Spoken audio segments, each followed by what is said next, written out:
People want to see the process evolve. People care about the story as it's happening. And if you are making content or you're trying to promote something that's already over, it's already ended, and you're just ordering people around like, hey, my music's out, listen to it. Or, hey, my CD is printed, buy it, right? That's really not the type of marketing that works. Arguably, it never worked, but it definitely doesn't work anymore. Because marketing is emotional, it's story driven. And as musicians, this is what it ultimately needs to look like. If you are creating a song, share the process of you creating the song, leading up to the ultimate launch and release and the party that you're going to throw once you've accomplished this long thing that people have been following your journey through. That's what marketing is nowadays. Well, welcome to the podcast today. My special guest is Ryan Waczek. He is a multi-talented musician that's done, I mean, you've got some amazing songs out there, Ryan, but I know you've done a lot of kind of sync placement. You've done TV stuff, film stuff. I mean, it's fun to see some of the projects you've been able to do over your career. But what intrigues me most is you are one of those rare musicians that is also kind of a marketer brain that does not happen all that often. And you've got a whole team now that's helping independent artists be successful with their playlists and just getting their music out there. I know you've done a lot of advertising stuff. You've got some great resources. I know I've dove into myself that kind of talk about Spotify ads, Facebook ads, there's a gazillion different types of ads. Everybody wants to take money from artists, obviously, but I love that you're kind of just asking question what works and then trying to share that with people. So I commend you for that, and welcome to the show. And I'm excited to chat with you more. Thanks, Jason. Thanks so much for having me. And I'm excited to dive into all this nerdy stuff. I feel like I'm a nerd with the marketing, but like marketing is also super creative. At least that's how my brain figures it all out. As a musician, being a songwriter, like you said, I went to school for classical music and did orchestration. I thought I was going to be, a film composer, the next Hans Zimmer. That was like my dream. Yeah, Learn production and all that stuff. But I've been there.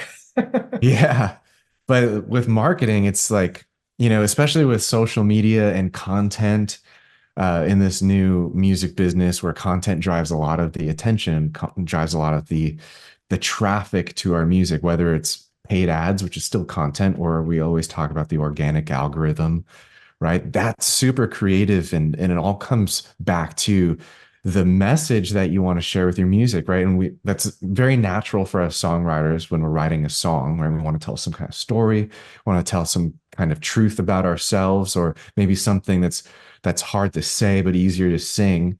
And that same I think that same muscle needs to come out with marketing too, for musicians, and that's what's been really fun for me, especially working with other artists and trying to figure out, what is the vibe and the feel and the message that your music brand is trying to just really inspire others and be that just be that voice for others, because a true fan is when they listen to your music and they understand something about themselves, right?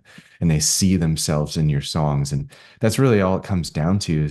And a lot of musicians, I think, are afraid that it's more complicated than that. But it really is just nailing down, like, how do you want to impact people? And let's figure out the best way to do that. And so that's really what I love about marketing. And of course, there's the tech side to all of that. It makes it a little more complicated, but the tech can be overcome fairly easily. And so, yeah, I mean, that's what I For sure. love. Well, I think it's, this show's made up of a lot of people who are musicians that are listening. I think it's always important to kind of understand where somebody's background is. You said you came up through that classical, you thought you'd be the Hans Zimmer. Talk a little bit more about how, growing up, did you intend, you thought you'd be a musician and that was what the goal was? And, just talk about that journey of when you were younger, so they can Oh, understand where you absolutely. came from. Yeah, I mean, like many of us and probably many listening, I grew up, listening to my dad play music. He's a music teacher. Growing up, like watching him play, like learning guitar in the home, singing, just growing up and at church. That's how I got my just musical exposure. And then, growing up, yeah, eventually you have to decide, like, what am I going to study? What am I going to choose as a degree in college? So I chose music. And I think, that conversation was a little easier because my dad got his degree in music. He, went on to be a music educator. And, you know, I wanted to be like in a band. I wanted to like play rock and roll. And so the closest thing to just like getting on the tour bus and just going for it was let's get a little more educated in music theory. And so I got my BA in music performance. I chose drums as my instrument, Okay. which yeah, pretty legit, classical drums. And I also did, a jazz emphasis to get a little bit of drum kit action in. But when I was getting my music degree, a lot of it was basically like a music history uh, with music theory degree, and then there's a performance element. So it was basically, we were taking history classes, taking music theory classes on all the different eras. And once I graduated, I discovered, once I wanted to like record my music, get it out there, like, how do I get people to listen?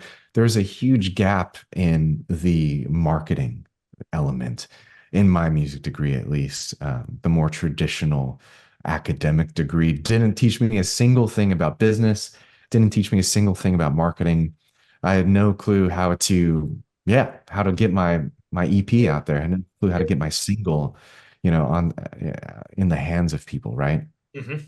And so after college, I took my music degree and applied to Starbucks, and that's what I did. I was a barista at Starbucks, Okay. and I also just worked on the side doing video editing, which I kind of just picked up on my own on YouTube because I already had the software for my music videos, and I was like, let's just find some jobs to edit. So I edited at a surgery center, cutting, pun intended, cutting up the footage of the surgeries, and Huh.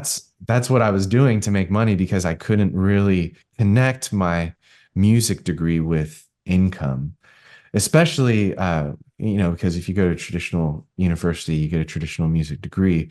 Really what they set you up for is to get your master's and then your PhD in music, maybe musicology or ethnomusicology or something, and become a professor or an author one day. But I wanted to play, and I loved being in the studio, and I wanted kind of more of that um, yeah, just that hands-on like music creation lifestyle. And marketing was really the missing piece. And it wasn't until I was bouncing around from job to job. It wasn't until I got this job at a shoe company where they were very new. It was an online e-commerce shoe company, and they needed help with all kinds of stuff because it was a small team. And they needed help with their Squarespace website. They needed help with Instagram and their mailing list. And so this guy was like a huge break for me. This guy was at my church. He was like, "Hey, you built a website for your music. We need a website for our company.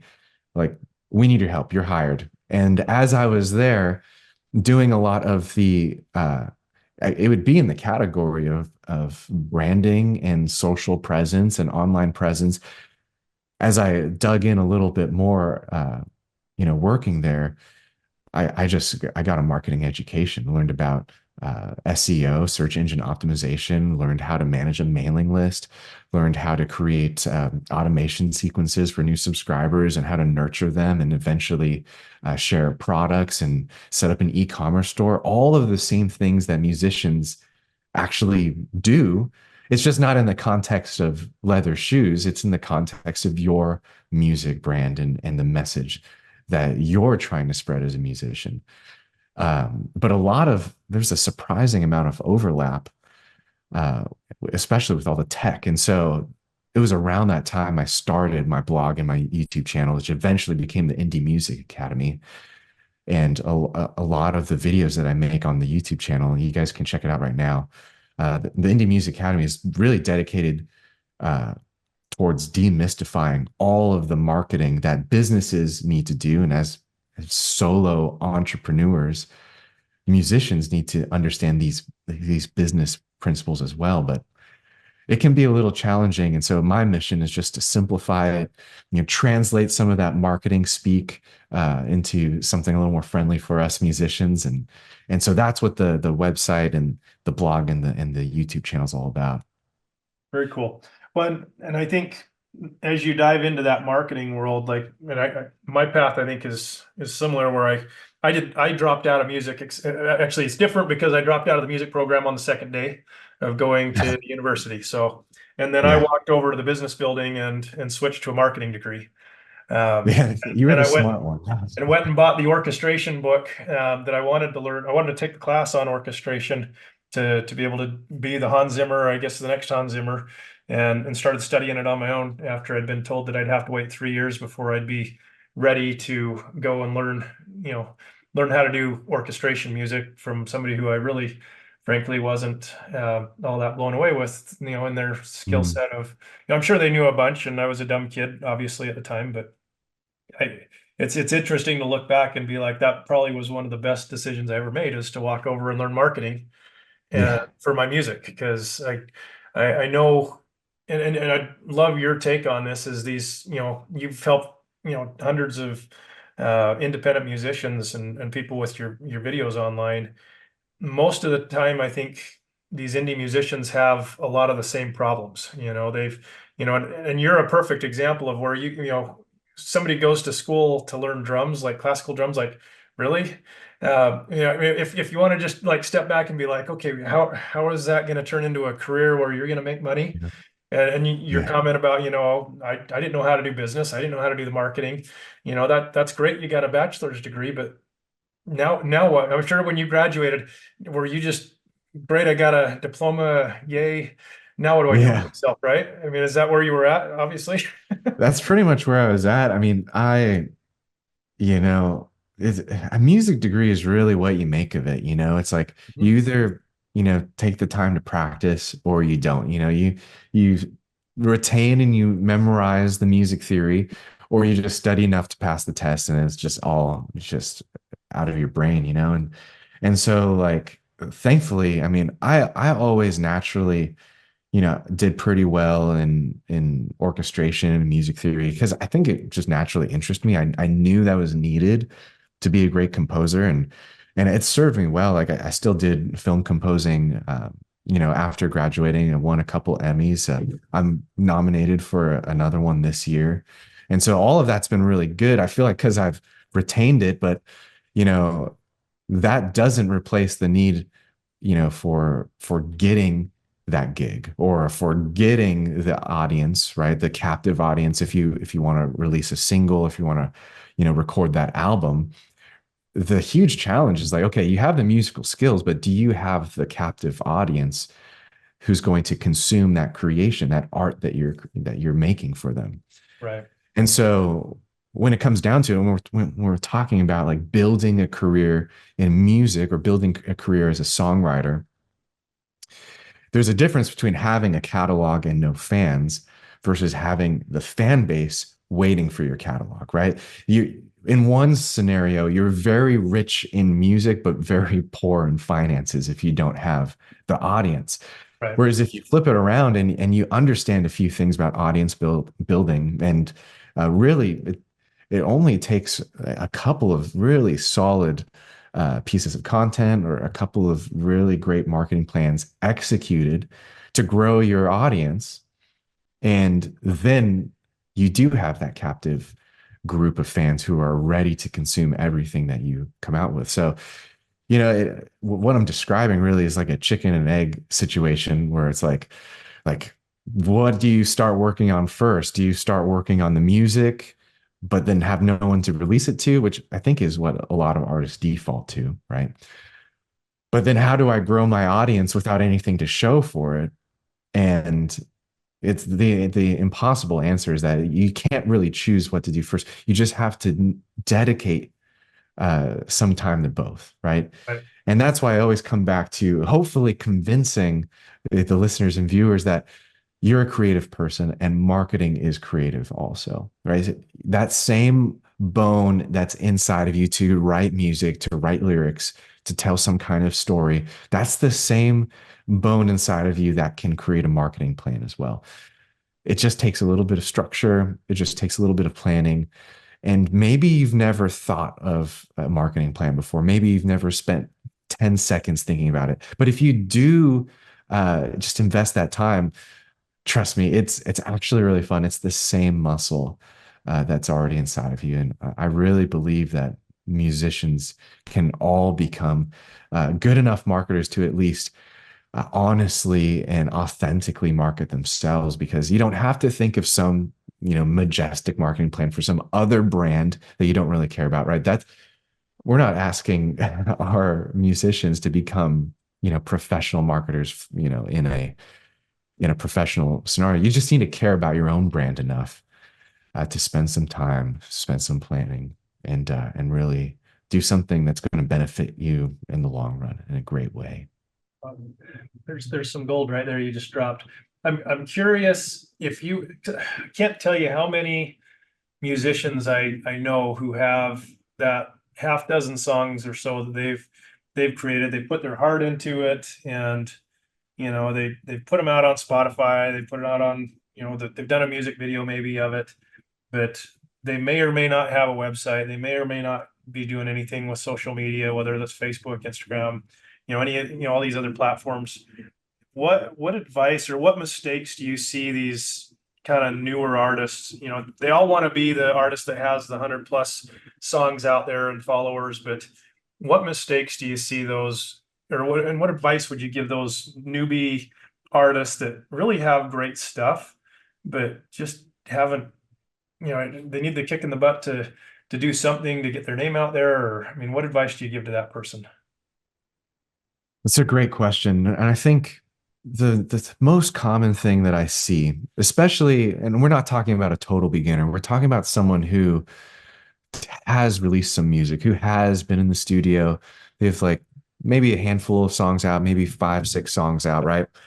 And by that time, if if you're releasing song after song, your catalog is growing, but your fan base isn't growing, something's missing. And something to remember, if you're listening to this, you write anything down, you should be growing your fan base through the music creation process, not after, right? That's a huge mistake. People, and like I've made this mistake too. This really is just something to put a post-it note on your computer screen or just remind yourself that you should not compartmentalize your creation and then your promotion. It doesn't work that way anymore, especially with social media. People want to see the process evolve. People care about the story as it's happening. And if you are making content or you're trying to promote something that's already over, it's already ended, and you're just ordering people around like, hey, my music's out, listen to it, or hey, my CD is printed, buy it, right? That's really not the type of marketing that works. Arguably, it never worked, but it definitely doesn't work anymore because marketing is emotional, it's story driven. And as musicians, this is what it ultimately needs to look like. If you are creating a song, share the process of you creating the song, leading up to the ultimate launch and release and the party that you're going to throw once you've accomplished this long thing that people have been following your journey through. That's what marketing is nowadays. And so it's not I'm going to be in my artistic cave, working in Logic or Pro Tools, and I'm going to all of a sudden have a perfect marketing plan once it's done. It's not compartmentalized like that. It's all one fluid thing where as you're creating, you know, the word that I like to use is as you're creating the hooks for your song, think of the social media hooks that are going to describe what's happening inside of you. How can you draw people into the story of you as a artistic person, but also the story of the song. And that's not something that you can afford to just do later. It needs to happen in real time through the songwriting process, through the production process. And honestly, it makes the mystery of social media a lot less mysterious, because if you are just sharing your process, you're never going to wonder, what do I post today? Or how do I tell the story of something that's already over, right? Can I re-edit my old studio footage into a social media post? All of those questions are way too complicated, hard, and probably takes too much time, when instead just invite people into your songwriting room, right? Whatever corner of your bedroom, or the desk that you have your lyrics at, or wherever you have your microphone set up to record your acoustic guitar or your piano. Just invite people into that space, and figuratively invite people into that headspace while you're creating, and have your content flow out of that. I think that's the thing that's missing from a lot of musicians today. But as you're saying this, I'm just thinking, there's so many things I need to do better myself. I feel like I'm getting a coaching session myself right now. So, I mean, And that this was is not to make anyone feel bad. This is really no. to give permission to maybe just kind of, yeah, just kind of loosen up a bit, because the content doesn't need to be perfect. And the best performing pieces of content that I do these content studies, especially for the paid community members who are asking these questions. They're asking, like, how should I make content? How can I optimize my content? And really, optimize is the wrong word. It's really authentic content that does well. And yeah, just it doesn't need to be perfect. It can be loose. It can be just in your existing space. And honestly, like, I'm living this out right now. I just moved homes. This is a temporary office. Literally, there's nothing in this room other than like a bunch of scrap wood and a fake tree, and that's it. Like, it's totally kind of fake, right? I just needed to throw something up against the Zoom wall so for my Zoom sessions, right? Um, but just inviting people into the space, and just rolling with an imperfect look, honestly, is going to do way better on social media than a perfectly lit music video with a producer. I mean, that has its place as well, mostly on YouTube, I'd say, where people consume long form music videos. But on Instagram, people just want to see you, and they want to be brought into your creative process and invited in to something that you're unfolding over time. Well, like as you're talking about that, my son was just watching Spider-Man in the other room. And it just made me think of, you have all the Stan Lee type of superhero characters, and those characters are the ones that were way more popular than you go into like the Superman and Batman. And if I know there's been several, you can go find lots of YouTube videos talking about how the Marvel characters were relatable, but it was because they had character flaws and problems, and they were human, like just all of us. Yeah. And I think a lot of times as an artist, you think, oh, I have to be this superhuman or Superman type of character that has no flaws. And the reality is if you are that Superman character that nobody could relate to, there's a reason why that character didn't perform and have near the audience that all of these Marvel characters with all kinds of issues and problems. And as a music artist, I think that's really important to remember and be willing to just be vulnerable and share in that process. And if you have a messy room, it's okay. So does Yeah. probably 99% of the people watching your videos that care. It's like, oh, well, like, you just gave them permission to have a messy room or a messy desk, or to not know the answers to everything. And that's going to be much more relatable than oh my gosh, this person just whips out a song like that. I was watching Elton John, I think is one of those really talented people that you can just like give him lyrics and he just comes up with stuff, and you're just like, man, and in some ways I feel like he's like the Superman we all wish we could be, but none of us are. And so I Oh think yeah. makes it less relatable. So someday we can Yeah. all be that talented, right? I mean, songwriting takes work, and And if you're self-producing, like, gosh, that's a lot of work. Um, but hiding all of that work, I think, is a mistake nowadays, especially because social media is going to be one of the main mechanisms for driving the traffic to your finished product. Yeah. And that's true, whether you're running paid ads or not, right? Whether you're trying to catch the algorithm or you're, trying to optimize a campaign to grow your Spotify. It all comes down to the fact that there needs to be some kind of content there on those social media platforms. And so hiding your creative process, like not bringing people into the problems, like, "Ah, I can't finish this second verse, or like, I can't decide on the production. Like, here's what I have so far." Like, honestly, like as a content consumer myself, and I love watching music content. And I think like just I love just seeing people's, DAWs and seeing their like half finished songs.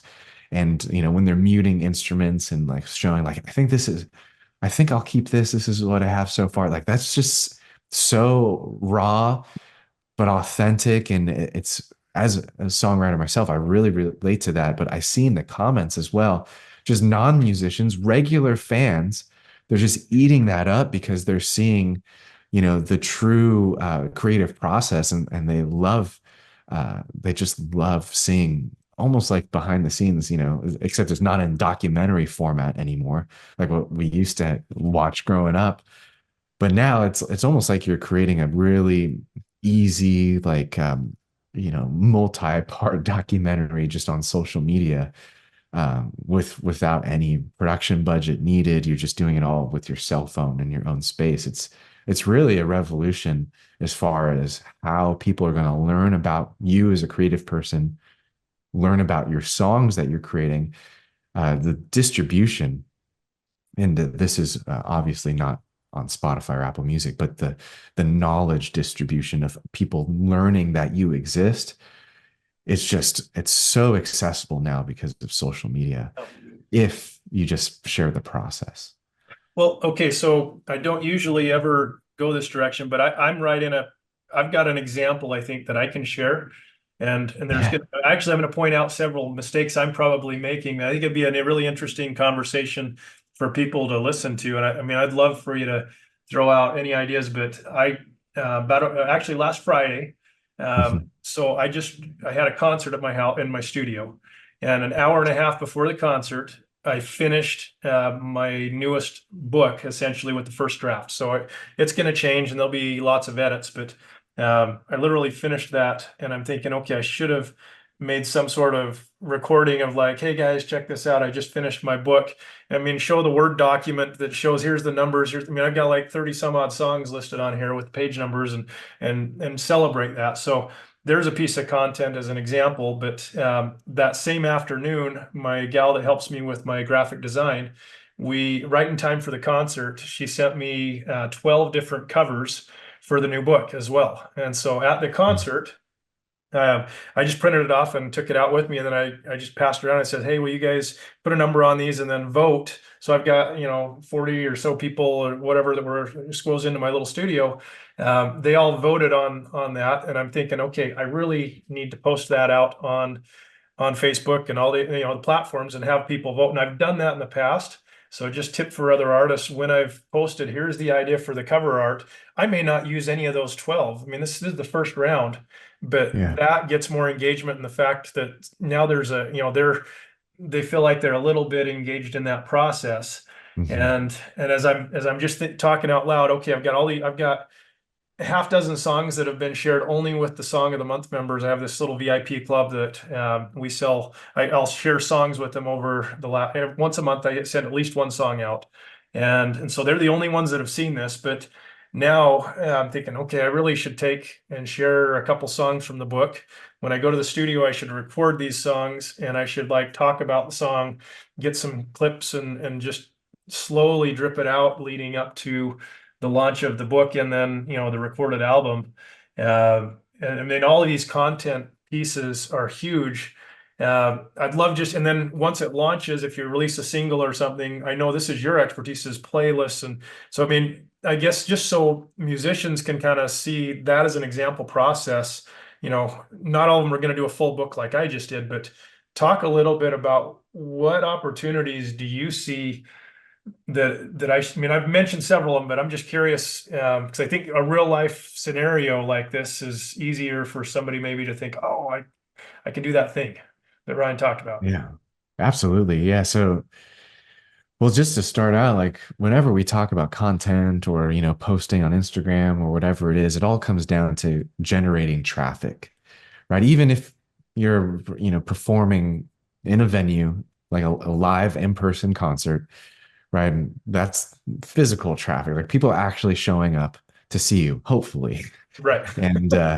And so like you can think of it either eyeballs, on the screen or eyeballs on the stage, right? You want to make some kind of use of that traffic in order to you know call to action, get your fans to do something in order to build a deeper relationship. Nurture would be the correct word for that, right? So traffic needs to be generated in some kind of way.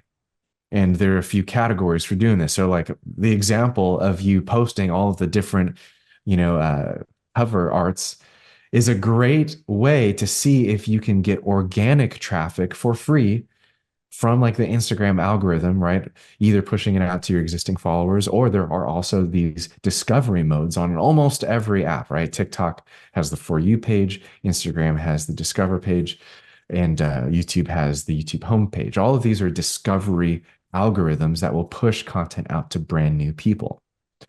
And so, yeah, all you need to do is have a great idea, a relevant idea, just like what you said. Like, I'm going to post like all of these options. Hopefully, the post gets a lot of good engagement. People are, commenting, I love this one. I love this one. And they're liking it and maybe sending it to their buddy. Like, which one do you like? Right. So, that's an example of a successful post because it's sending these engagement signals to the social media platform that people are doing well, are engaging well with this post.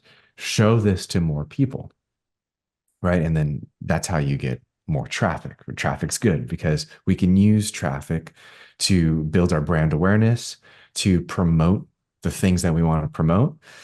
And and honestly, if you're asking people to choose which cover art do you like the best, what you're doing is you're kind of soft promoting like something that's coming in the future, right? So Totally. you don't have to just like have it all come down to one post. Like you should promote things in different ways, different angles. If you want to use my word, I call them hooks, right? You can have a video hook. How am I going to approach maybe promoting the same thing, but maybe 12 different ways over the next 12 weeks? And think of different video hooks for doing that. Another word for hook is you can just think like, what's just a great idea that's interesting? What's going to stop the scroll? What's going to, in the first 2 to 3 seconds, actually invite someone or maybe be interesting enough where they're curious to watch the whole video? Right? That's what I mean by hook, right? Just some kind of great video idea that can help you get some free traffic using the organic algorithm. Now, all of these principles, they also carry over to something called direct advertising. And this is where we pay for the traffic. This is not using the organic algorithm anymore, but on Instagram and on Facebook, all these platforms, they have their ads option, their paid advertising. And that's another option too, where you take that same video or a similar piece of content, right, that has a great idea, a great video hook. The first, 2 seconds of the video is engaging enough where they're curious to watch the whole thing. But instead of just relying on the organic algorithm to show it on the Discover page or the, YouTube homepage or whatever it is, you just pay for the impressions. It's a little more reliable. Not all of us have budgets, but if you have budgets, that could be a great, great thing to do. And then another category, all of this is for traffic. Once again, is you mentioned playlisting. Well, that's in the category of influencer marketing, where someone out there has a playlist, someone out there has an audience that's already captive, right? The playlist audience would be an example. And so if you get on that playlist, you're borrowing their audience and you're getting their traffic for your song, right? And if you get on a Spotify playlist, that traffic is going to turn into streams because that type of traffic instead of a view, well, it would be a view on YouTube or on Instagram, but on Spotify, it's going to be a listen, a stream. Right. So playlisting is a really great use of influencer marketing that translates into people learning about your music, listening to your music. And another great part of it too is that your song is going to be placed next to other songs. So you're going to have kind of that brand lift from being next to other artists. Like for example, I got my song in a playlist that had Selena Gomez right next to my name. And so it just is just maybe more subconscious than anything else, but that's going to subtly influence the listener in a really cool way where your song is next to an A-lister, right? If the playlist is good. And that there's a big asterisk there because there's all these very terrible playlisting options. There's like bot playlists, which I'm not sure if your listeners have heard of bots, but those are like fake streams, where a computer is just running up the numbers. No one real is actually listening to your song.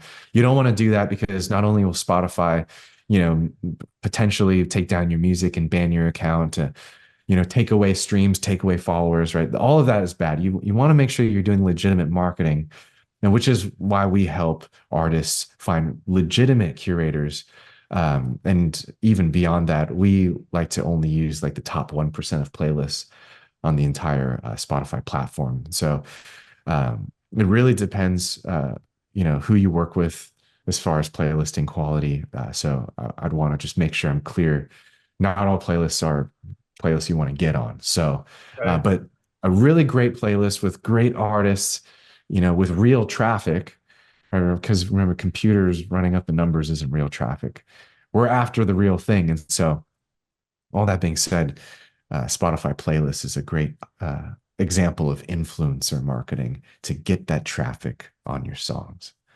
One, and one of the things as we were talking earlier, I know we're running out of time here, but I love that how you focused on, each of these artists. There's all these different things distracting us, and it's overwhelming, all of the marketing and the softwares and the techno babble stuff that's out there to confuse everybody. I love that you said, look, there's some key things that if the independent artist will just focus in on these handful of things, building a list is going to be on that, probably most important. So it can be traffic you own versus traffic you're paying Facebook or Spotify or whoever else Mhm. for. I love how you just said, look, keep it simple.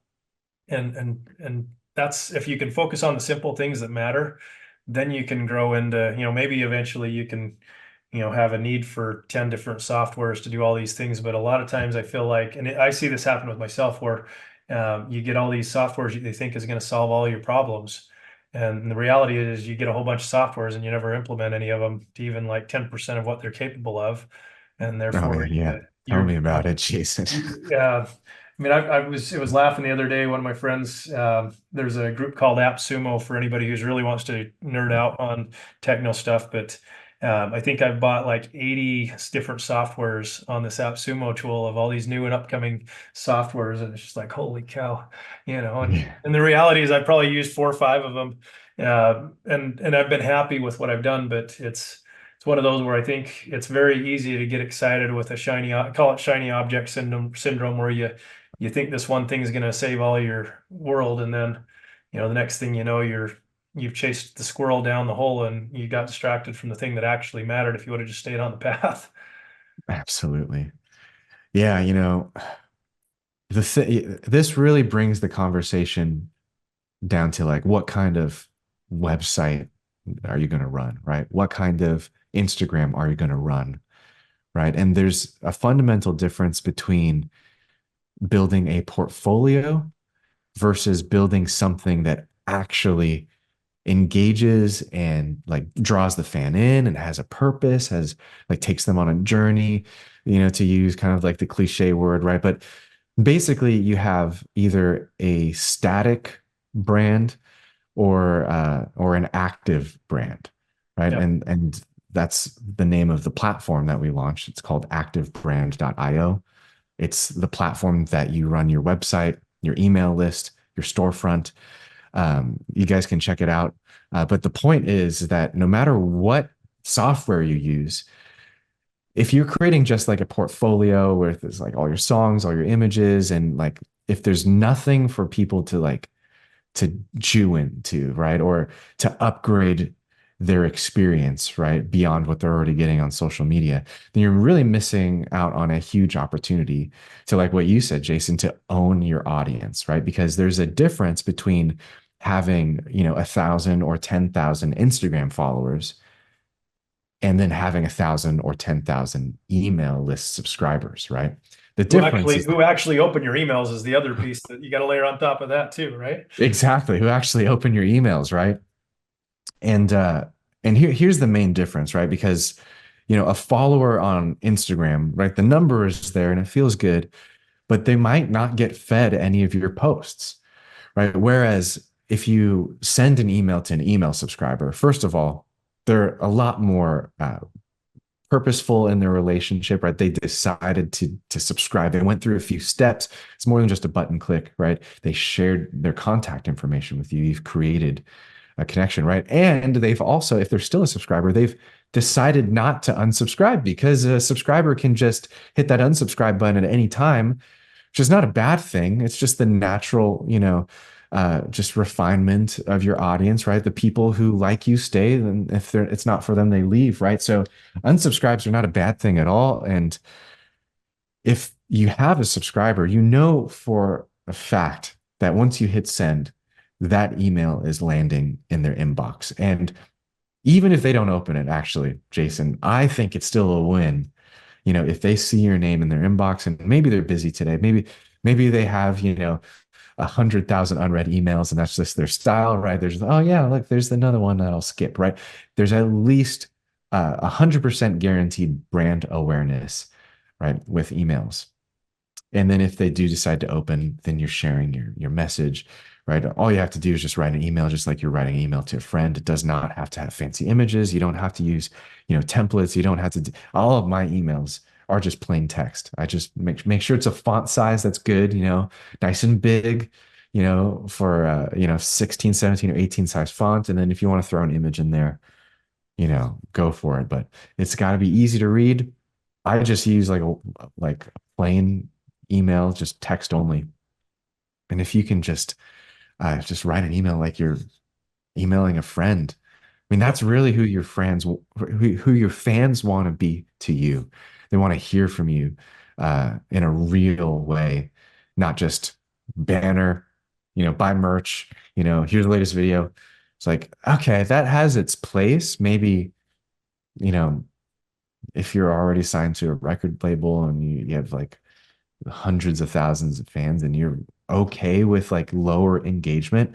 But if you're an independent artist and every fan counts for you right now, if you're trying to grow like your Patreon membership, for example, or if you're trying to, do a run of vinyl prints and you need to sell 100 because the minimum order is 100, then you should be, leading with storytelling and you should be showing your authentic self and not just relying on MailChimp templates Right. and images and just like, a picture of the t-shirt. That's not the way.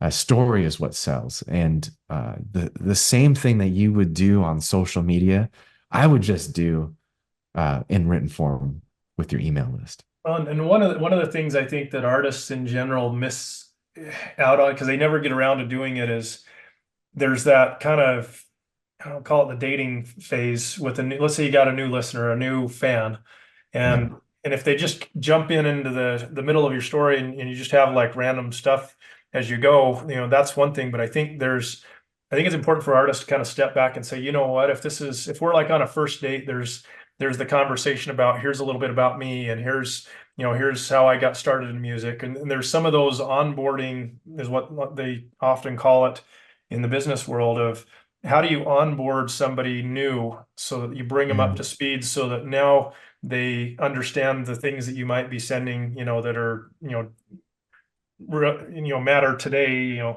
that I think it's, you know, especially if you want to scale and get bigger, that's something that I think you can map out even on take a bar napkin and just map out and say, okay, I wish if they could just get these 6 emails from me and maybe a couple of text messages, or maybe there's 2 videos where, you know, you're going to be, you know, a little bit more vulnerable and share your story. And, you know, maybe not everybody's going to watch that video, but if you could get somebody to watch that video, they're going to like you a whole lot more now because you're, you know, a real human being to them. And I think automating some things like that as an artist are huge in, you know, to be successful, and just thinking through it, I think is important as an artist to understand how you tell your story. So anybody listening, I would just say, you know, look at what you're sending out today to those new audience members, and realistically look at that 30 to 60, maybe even 90 days of your dating phase of that new fan, and then roll them into the, current fan group. And I think I've learned that's been much more successful for me than if I just try to have them assume that they've got 10 years of history behind, you know, the people that have been with me forever understand all of the little quirks and things that I've Totally. gone through. So Absolutely. Yeah. No, I mean, the technology is so accessible that I mean, it's so affordable. You know, it's really improved. It's drag and drop most of the yep, time. yep, Uh, and if you're using a website, uh, you know, that doesn't have these features, right? Maybe you're still on like an old GoDaddy that you built, you know, 8 years ago or whatever it is, right? I mean, it might really be worth the consideration, right? To to graduate to a more formidable marketing tool right, because all you have to do is just set it up once. yep, And every new fan that comes through, right? If you have like a great, uh, purposeful homepage that's not just, you know, a portfolio, but it actually has an offer, right? Even if it's a free offer, right? An offer to upgrade, right? Like just put this in your mind, right? This is what you're getting right now on social media, but once you become a subscriber, this is what I have for you here. yeah. Right? That's it's really the paradigm that you just need to figure out how's that going to be portrayed in my brand? What's my version of that? How can I upgrade my fans? And once you do that, set up a couple of automations, like you said, Jason. It's set it up once, and now you have an engine for your fans to automatically get nurtured, and then Yeah. you can far more easily share everything that you're doing with them. Well, and I know you've got some really great free resources. You mentioned, I mean, if people want to go check out where, you know, some of these free resources you've got or want to engage more with you, where do they go? I know there's, I mean, I'm happy to share if people want to reach out to me. I'm happy to give some ideas, and there's some great coaches out there. I know our team will help a handful of people, but I mean, where should they go to learn more about what you're doing? Absolutely, yeah. So, firstly, like free is always great. Like if you want to watch the free workshop, you'll learn about all of my just my theories on marketing, what I feel like is important, what I've seen work over and over again. Just head over to indiemusicacademy.com/workshop, and you'll get that. And that's always a great thing to dive into first. It's absolutely free, zero commitment. And then there's a ton of stuff that we do. Like you mentioned, we have a great management team here at the Indie Music Academy for any artist that just needs manpower, needs help with their marketing, who need help getting on playlists, or they want to start running social media ads. Right? You can learn about all of that by heading over to indiemusicacademy.com. And there's a tab on the website that talks about all of our music promotion help that we offer for artists. And then lastly, obviously, we are an academy. And so if you need help collecting music royalties, if you need help setting up your meta business manager to market yourself, or you just need to learn how to communicate with your fans better, like how we teach in our music selling through storytelling course. There's a whole bunch of great resources that are 30-day challenges, video lessons and series on a bunch of really important topics for any artist who's really looking to take control of the future of their music career, right? Not leaving it up to chance, right? Not just staying in the artistic cave, right? And chucking a song out of the cave every once in a while, but no one's there to listen, right? It does take a little bit of intentionality. Like I said at the beginning, like if only musicians would just understand that marketing can be creative too, and you can do the same exact time as your songwriting, and it really doesn't take that much more effort. um, I think that a lot of artists will be pleased with just how many more eyeballs they can get on their music if they just learn a little bit about traffic generation and the options that we have at our fingertips in this really a renaissance for musicians. There's lots of affordable tech. It's easier than ever to get your music out there. So Yeah. all of that is available at indiemusicacademy.com. Awesome. And I think you're spot on. I mean, it's really kind of this new day where the indie artist can be very, very successful, and never before have we had so many tools. So I appreciate you taking time to share. You've shared some hopefully it's just made people think a little bit differently and realize Mm. they can do it, and just be willing to open their mind to the marketing. And thank you for all you're doing to help artists. So keep it up. Appreciate you. Oh yeah. Thanks so much for having me, Jason. Appreciate you too.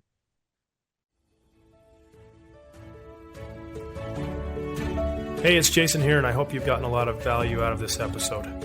Be sure to check out our show notes to learn more about our guest today, and if you'd like to support our podcast, there's a few things that you can do to help us grow.